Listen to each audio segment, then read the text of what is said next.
네, 안녕하세요. 오토플레이입니다. 저는 지금 포드 익스페디션 페이스리프트 모델을 시승하고 있습니다. 포드가 내놓은 초대형 SUV죠. 그리고 한 차례 페이스리프트를 거치면서 다시 한번 한국 시장에 소개되었는데요. 과연 이 차가 어떤 매력을 갖고 있을지 지금부터 저와 함께 만나보시겠습니다.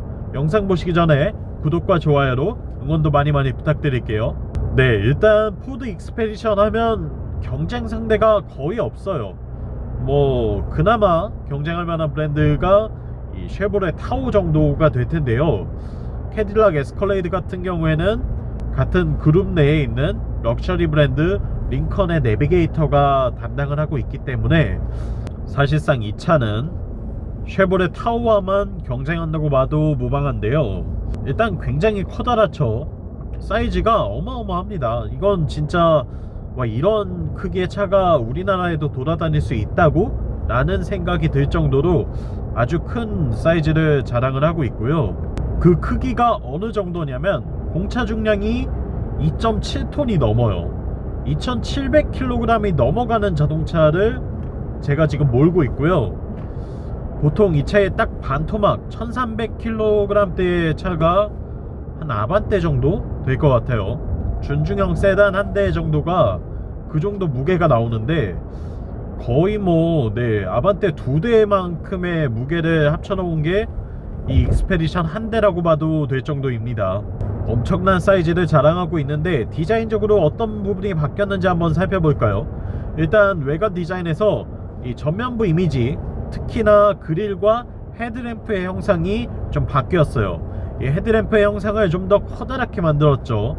기존에는 데이라이트가 좀 작게 이렇게 디귿자로 만들어져 있었다고 한다면 이번에 신형으로 넘어오면서는 이 디귿자가 훨씬 더 커졌다는 느낌이 들고요. 그리고 헤드램프 자체의 사이즈도 커지면서 전보다 더 또렷한 눈매를 가질 수 있게 되었습니다. 물론 그만큼 그릴의 디자인은 약간 작아진 것 같긴 하지만 헤드램프와 일체감을 주는 형상으로 디자인함으로써 그릴이 딱히 작아졌다는 것도 잘 알아채지 못하도록 만들어놨죠. 여기에 범퍼류의 디자인들도 좀 변화를 주었고요. 그리고 사이드 뷰를 보시면 22인치 알루미늄 휠이 새로운 디자인으로 적용된 것을 확인할 수가 있습니다. 이 휠 디자인도 예전에는 다이아몬드 커팅휠을 썼었는데 오히려 좀 더 클래식한 이미지를 주는 이 알로이 휠로 바뀐 게 저는 더 반갑게 느껴지는 부분이고요. 디자인적으로 봤을 때에도 훨씬 더 예쁘다는 느낌이 들고 있습니다. 그리고 리어 디자인 같은 경우에는 익스페디션의 이 레터링을 기존에는 몰딩 안에다가 음각으로 새겨 넣었는데 이번에는 양각으로 엠블럼을 붙여놨어요. 레터링을 붙여서 이 차의 존재감을 이 차는 포드 익스페디션이에요 라고 좀 더 강하게 어필하는 것 같은 느낌이 들게 만들어 놨습니다. 사실 외관에서는 이외에 큰 변화는 없어요. 기존의 디자인 형태를 거의 유지하고 있고 이 앞뒤 그리고 휠 요정도만 약간씩 변화를 준 수준인데요. 그럼에도 불구하고 차체의 존재감이 워낙에 크고 또 세련된 이미지를 기존에도 갖고 있었기 때문에 별다른 아쉬움이 느껴지지는 않습니다. 그리고 도어를 열고 실내로 들어오면 이 차의 가장 큰 변화들을 직접 확인하실 수가 있죠. 일단 디스플레이들이 굉장히 많아졌어요. 압도적인 크기의 디스플레이들을 볼 수가 있습니다. 일단 12.4인치의 디지털 클러스터가 들어가 있고요. 그리고 센터 패시아에는 15.5인치의 이 세로 형태의 싱크 시스템이 들어가 있습니다. 포드의 인포테인먼트 시스템 중에서 가장 최신이고 가장 커다란 사이즈를 갖고 있어요. 저도 이 익스페디션을 통해서 처음 보는 버전이라고 할 수 있는데요. 일단은 어떤 느낌이냐면 이건 태블릿을 뛰어넘어서 그냥 TV 한 대를 갖다 놓은 게 아닌가라는 생각이 들 정도로 커다란 디스플레이가 마련되어 있어요. 모든 조작을 이 인포테인먼트 시스템 안에서 할 수 있도록 만들어 놨고요. 물리 버튼이라고는 이 아래에 비상등과 오토 스탑을 해제하는 버튼, 그리고 주행 안전장치를 끄는 버튼, 또 이 앞유리의 성에를 제거해주는 버튼, 요게 전부예요. 이 네 가지를 제외하면 오디오 볼륨 조절하는 다이얼 정도만 배치하고 있고, 나머지는 모두 다 터치 디스플레이 방식을 사용을 하고 있습니다. 하단에는 공조장치, 그리고 중간에는 인포테인먼트 시스템을 활용할 수 있는 여러가지 기능들을 모아놨고요. 안드로이드 오토나 애플 카플레이 또는 메모 기능과 오디오, 블루투스 스트리밍, 이런 다양한 기능들을 한 번에 원터치로 사용할 수 있도록 만들어 놨고요. 그리고 상단에는 이 기능들을 더 확대해서 세부 디테일을 만질 수 있도록 배치하고 있어요. 정말 이렇게 커도 되나 싶을 정도로 큽니다. 그래서 장점이 명확하고요, 단점도 명확한 것 같아요. 저는 일단 이 차를 지금 며칠째 타고 있는데 아직까지도 이 영역 전체에 대한 이해가 완전히 와닿지는 않아요. 어느 영역에 어떤 기능이 있고 어느 영역에 어떤 버튼들이 있기 때문에 운전하면서도 대충 이 부분쯤을 눌러야지 라고 인지하는 그 시간이 필요한데 아직까지 완전히 숙지가 안 됐어요. 때문에 계속 여길 봐야 됩니다. 이걸 보고서 그치, 이 기능이지 하고 눌러야 되거든요. 지금 그나마 이게 한글 메뉴가 제공이 되기는 하는데, 네, 이 차는 지금 세팅이 영어로 되어 있기는 합니다. 요거는 감안하고 봐주시면 되겠고요. 여러분들이 구입하실 차에는 한글 메뉴가 되어 있을 거예요. 지금 랭귀지에서 네, 한국어 보이시죠? 이렇게 세팅을 바꿀 수가 있게 되어 있고요. 언어가 한국어로 설정되었습니다. 다행히 한국어를 지원하지 않거나 이런 문제는 없습니다. 모두 다 한글화가 되어 있기 때문에 그 부분은 걱정하지 않으셔도 될 것 같아요. 다만 말씀드렸다시피 적응이 어려워요. 기존의 구형 익스페디션이죠, 페이스리프트 전 모델 같은 경우에는 이 인포테인먼트 디스플레이가 너무 작다고 많은 분들이 불평을 하셨어요. 사실 8인치면 그렇게 작은 것도 아니었는데 이 차가 워낙 크다 보니까 이 큰 대시보드 안에 8인치 디스플레이가 들어가 있기는 조금 작았던 게 사실이기는 합니다. 시각적으로는 불편함이 있었어요. 다만 조작을 하는 데 있어서는 전혀 불편함이 없었거든요. 근데 이렇게 커다란 디스플레이로 배치를 하니까 저는 이게 사용성 측면에서는 더 낫다고는 말씀 못 드릴 것 같아요. 물론 보기에 예쁘고요, 내가 뭔가 최신의 차를 타는구나 라는 이미지를 갖는 데는 분명히 큰 역할을 해줍니다. 하지만 이게 안전한가, 이게 기능적으로 뛰어난가 라는 부분은 잘 모르겠습니다. 그거는 기존의 구형 익스페디션의 그 인포테인먼트 시스템을 좀 안 좋게 보셨던 분들이 감당하셔야 될 숙제 아닌가 라고 생각이 들고요. 여러분들이 어쨌든 원하셨던 그 니즈를 포드가 반영해 주긴 했습니다. 그것도 아주 커다랗게 해줬죠. 거의 테슬라를 제외하면 이보다 큰 시스템이 있나? 라는 생각이 들 정도네요. 그 외에도 굉장히 넓은 실내 공간을 갖고 있고요. 지금 이 차는 플래티넘 등급이라서 소재들도 아주 고급스럽게 잘 꾸며져 있습니다. 내장재 마감을 다 가죽으로 이렇게 고급스럽게 스티칭까지 넣어서 한 모습들을 볼 수가 있고요. 이런 소재들 덕분에 이 차가 뭔가 포드라기보다는 좀 더 럭셔리한 브랜드로 느껴지는 것 같기도 해요. 포드 이상의 약간 링컨까지는 아니지만 그래도 보급형 브랜드는 아니다 라는 인식을 분명하게 심어주고 있습니다. 포드의 익스페디션 안에서도 최고급 등급이기 때문에 이런 고급화된 사양들을 가질 수 있는 것 같네요.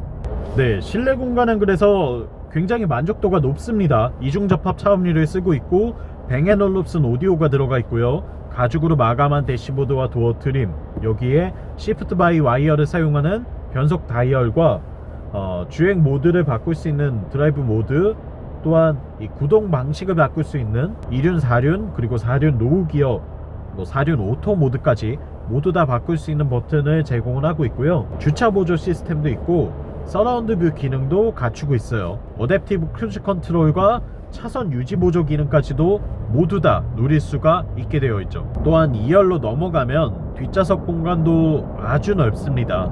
이 차는 7인승 구성을 갖고 있는 시승차인데요, 2열이 일단 독립형 시트로 구성이 되면서 각자 팔걸이가 있고 리클라이닝 기능이 제공이 될 뿐만 아니라 좀 더 넓게 앉아서 마치 1열에 앉아있는 탑승객과 동일하게 공간을 누릴 수 있다는 장점이 있어요. 그 부분에서는 패밀리카로 쓴다고 할 때에도 굉장히 모든 탑승자들이 다 이 안락함을 누릴 수 있겠다라는 생각이 들고요. 또한 3열 시트에도 성인이 타서 답답하지 않을 수 있는 거의 유일한 차가 아닐까 싶어요.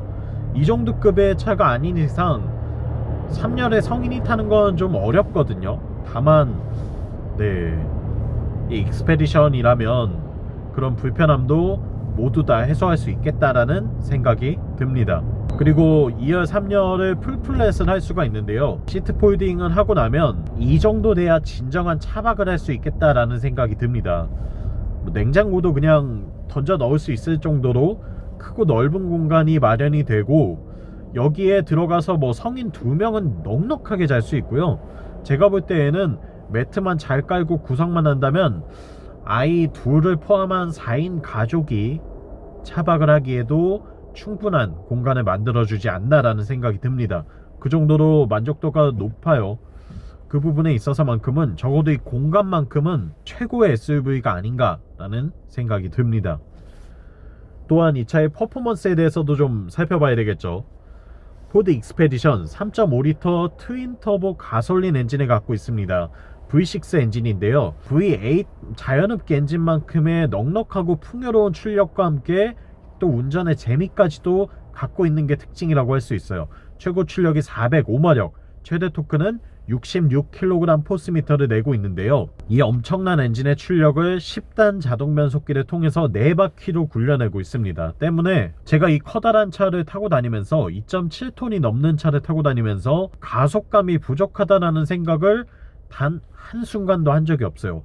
내가 밟으면 밟는 대로 나간다는 느낌이 어떤 건지 이 차가 정말 제대로 보여주고 있고요. 그냥 생각해봐도 제로백이 8초 언더인 것 같아요. 무조건. 이 정도 가속력이면 제로백 한 7초대 정도는 나오지 않나라는 생각이 들고요. 특별히 재보진 않았습니다. 이 차가 물론 이제 이 스포티한 주행이라던가 뭐 이런 드래그를 목적으로 하는 차는 아니기 때문에 제가 따로 측정하진 않았지만, 순간 가속력 같은 경우에는 내가 원할 때 언제든지 앞차를 추월할 수 있을 만큼의 충분한 성능을 보여준다 라고 말씀드릴 수 있겠네요. 엔진의 반응성도 굉장히 좋아요. 일단 이게 마치 터보 엔진이 맞나 라는 생각이 들 정도로 아주 매끄럽게 움직여주는 자연흡기 엔진의 그 필링을 갖고 있고요. 또 이 둥둥둥둥 거리는 특유의 배기음이 아주 매력적입니다. 우리가 사실 아메리칸 머슬이라고 부르는 8기통 이상의 차들을 탈 때 나는 그런 대배기량 차에서 느껴지는 특유의 백고동 그 울리는 배기음이 있어요. 그것 때문에 또 그런 차들을 좋아하는 분들도 계시는데, 포드가 특이하게 이 6기통 엔진인데도 불구하고 그런 배기음을 잘 만들어냅니다. 때문에 이 차를 몰고 있으면 그런 내연기관차를 모는 즐거움을 함께 가져갈 수 있다는 거, 이것도 아주 큰 장점이 되는 것 같아요. 여러분들도 시승하신다면 이걸 꼭 느껴보시면 좋을 것 같아요.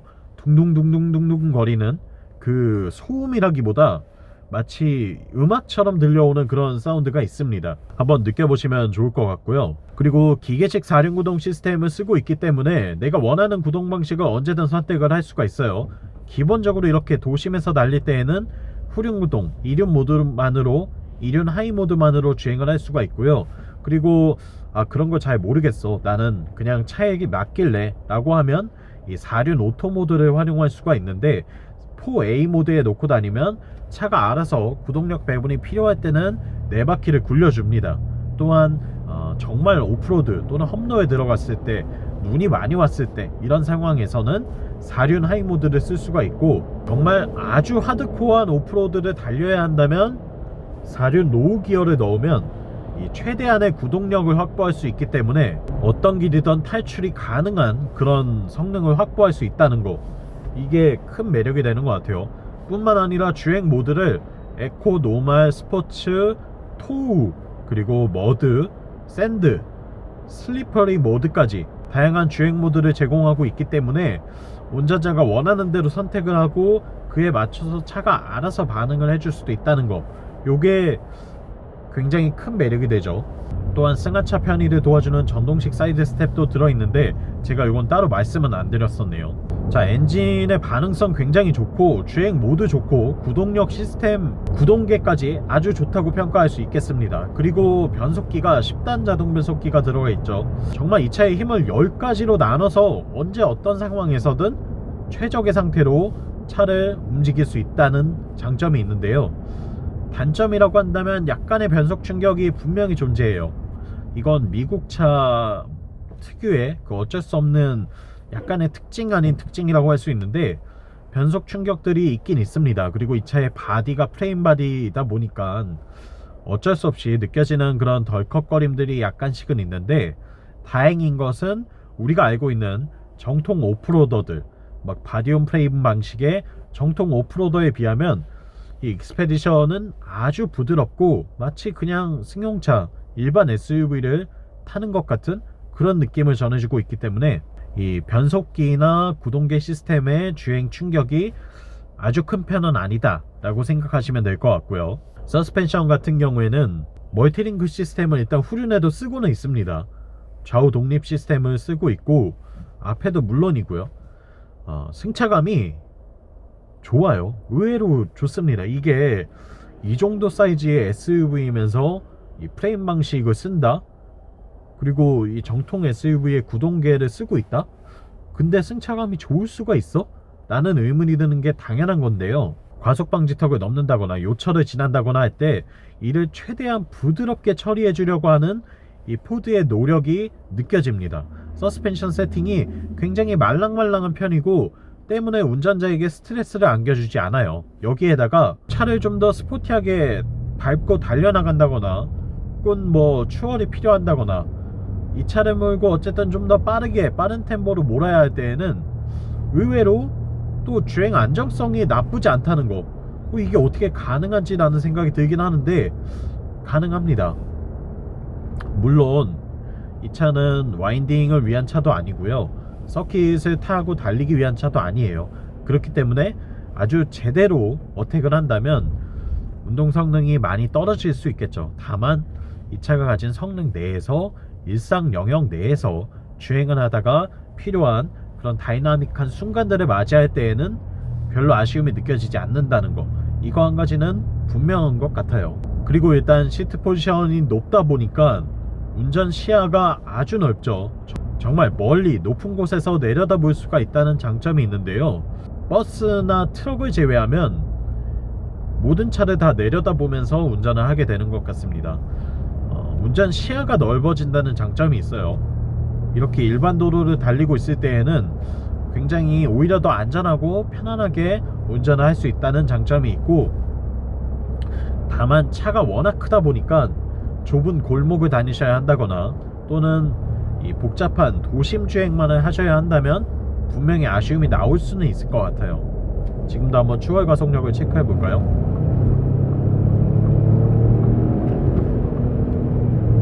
느껴지시나요? 이 차의 엄청난 가속력이 정말 믿을 수 없는 수준의, 이 큰 차를 이렇게 몰아붙인다고? 라는 생각이 들 정도로 강력한 성능을 직접 보여줍니다.